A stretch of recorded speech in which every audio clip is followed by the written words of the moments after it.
we are kicking things off with major movement in the football world. Former Carlisle United players Tom Parks and Adam Campbell have officially been released by their National League rivals, Hartlepool United.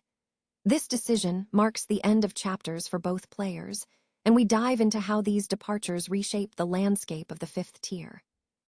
Here's a simple way to protect your phone without stress. This ALEN 3-pack comes with tempered glass screen protectors, camera lens protectors, and an installation frame for an easier, cleaner fit. It's clear, case-friendly, and built to help guard against scratches and everyday bumps. Check the link in the comments to get it on Amazon. Next up, we shift gears completely to city politics and sustainability. Council President Jason Moon has been appointed to serve on the National League of Cities Energy, Environment and Natural Resources Committee. Find out how Moon plans to guide federal advocacy for sustainable communities and what this means for the future of city policy. The story takes a dramatic turn as Ohio prepares for a major sports expansion. Columbus has been selected for a new National Women's Soccer League team, but the plans for the training facility are sparking serious community debate over location and equity. We examine the promises made versus the reality on the ground in Columbus.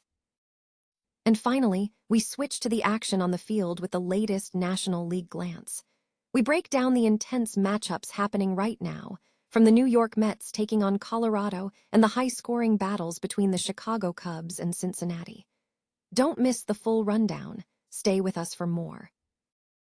Two former Carlisle United players have been released by National League rivals Hartlepool United, marking a significant turnover for the Northeast club. Tom Parks and Adam Campbell have both concluded their contracts with the Monkey Hangers following the conclusion of the 2025-26 campaign. The departures were announced by Pools after the club secured a 9th-place finish in the 5th tier. Hartlepool United has released a total of 13 players as part of a broader review of its football operations, which was conducted by Bromby and Partners to establish a clear structure and direction for the department. Defender Tom Parks, aged 34, has been with Hartlepool since January 2024, accumulating 91 appearances. He was also the club captain at Victoria Park, receiving praise from the club, which stated, "A true leader both on and off the pitch." Parks had previously represented Carlisle United from 2017 to 2019, making 89 appearances for the Blues, and his career also includes spells at Leicester City, Burton Albion, Yeovil Town, Bristol Rovers, Leyton Orient, Exeter City, and Livingston. Forward Adam Campbell is also moving on after 2 years and 70 appearances for the Northeast side. Campbell has had previous loan spells at Brunton Park during the 2013-14 and 2018-19 seasons, and his career history includes Newcastle United, St. Mirren, Fleetwood Town, Gateshead, Notts County, Morecambe, Darlington, and Crawley Town.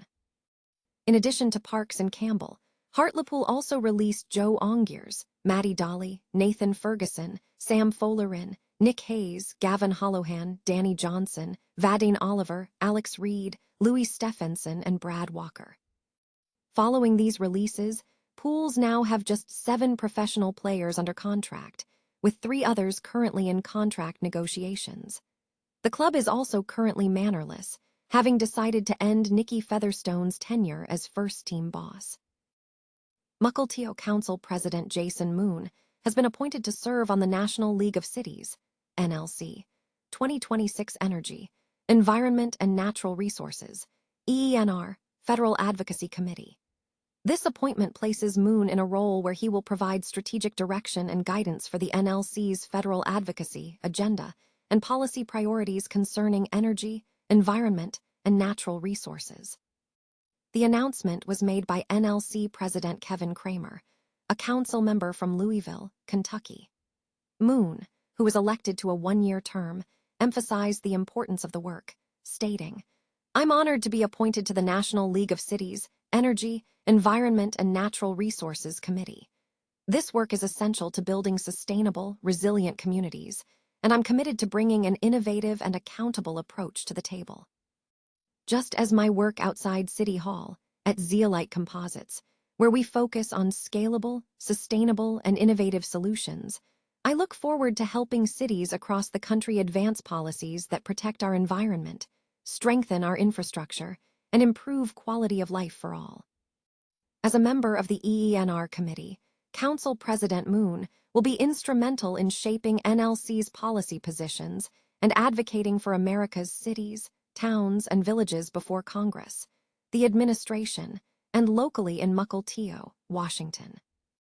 NLC President Kevin Kramer highlighted the significance of the committee, noting that these federal advocacy groups serve as the collective voice for America's 19,000 municipalities to Washington leaders. I am thrilled to work with Council President Moon, and I look forward to supporting his goals and ideas as he serves on the Energy, Environment, and Natural Resources Committee this year, helping to strengthen the partnership between local and federal leaders, Kramer stated. The 2026 EENR Committee will be chaired by Jan Coleman, Mayor of Thornton, Colorado, with Vice Chair Abby Kamen, a council member from Houston, Texas, and Vice Chair Elise Parton, Mayor of Case, South Carolina. Jason Moon has a distinguished background, having been appointed to the Mukilteo City Council in 2022 and subsequently elected council president in 2026.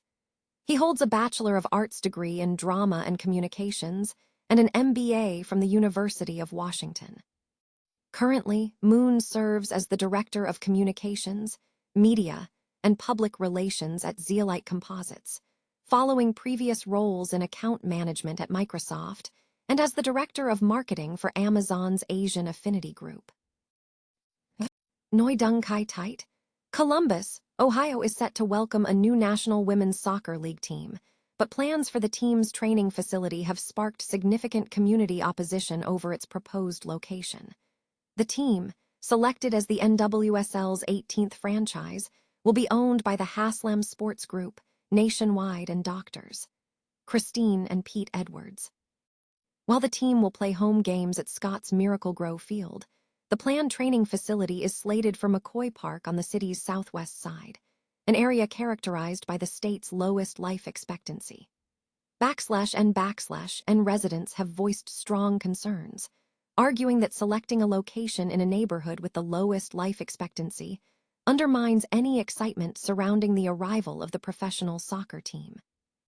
Jennifer Creighton, a Columbus resident, stated that basing the team's development on an underserved area has muddied any kind of excitement. Researchers from the Centers for Disease Control and Prevention have highlighted that Census Tract 51, which includes McCoy Park, has an average life expectancy of 60 years, the lowest in Ohio. And Creighton emphasized that the park is a vital green space and a safe area for local children. And previously, the city of Columbus had announced plans to significantly upgrade McCoy Park, including adaptive soccer and softball fields, pickleball courts, a pond, and a splash pad by next year. These improvements were highly anticipated by residents, including Creighton's husband, a disabled veteran who relied on the adaptive fields for his family. In response to the opposition, the city of Columbus has committed to developing an alternative plan. Columbus City Council President Shannon Hardin confirmed that the ownership group will donate $3 million toward a new park, with construction scheduled to begin this year and completion targeted for the end of 2027.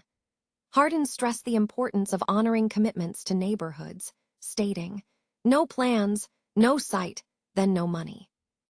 The city and Franklin County will jointly invest $25 million to build the training facility at McCoy Park and upgrade Scott's Miracle Grow Field.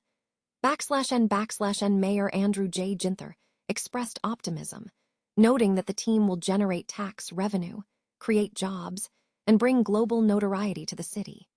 Hardin supported the initiative, emphasizing that process and honoring commitments to underserved areas are crucial.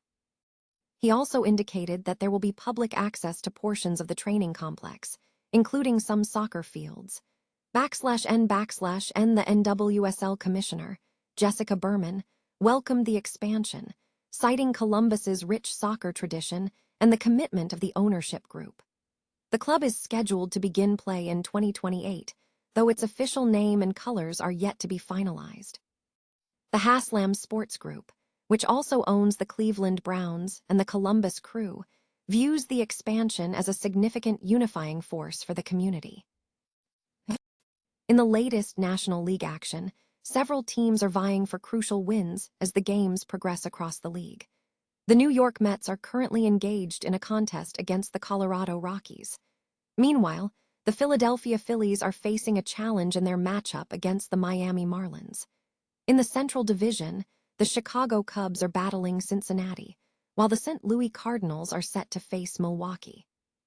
The Los Angeles Dodgers are also in contention, playing against the Houston Astros, and the San Francisco Giants are matched up with the San Diego Padres. The Seattle Mariners are facing off against the Atlanta Braves.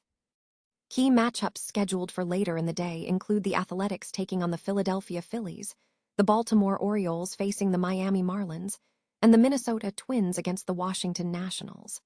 Further action is lined up, including the Cincinnati Reds playing the Chicago Cubs and the Milwaukee Brewers taking on the St. Louis Cardinals. Additionally, the Los Angeles Dodgers will face the Houston Astros, and the San Diego Padres will face the San Francisco Giants. Game times are staggered throughout the afternoon and evening, with specific matchups scheduled from 1:15 p.m. through to 9:45 p.m. across the league schedule. Fans can follow the unfolding drama and scores for these intense National League contests.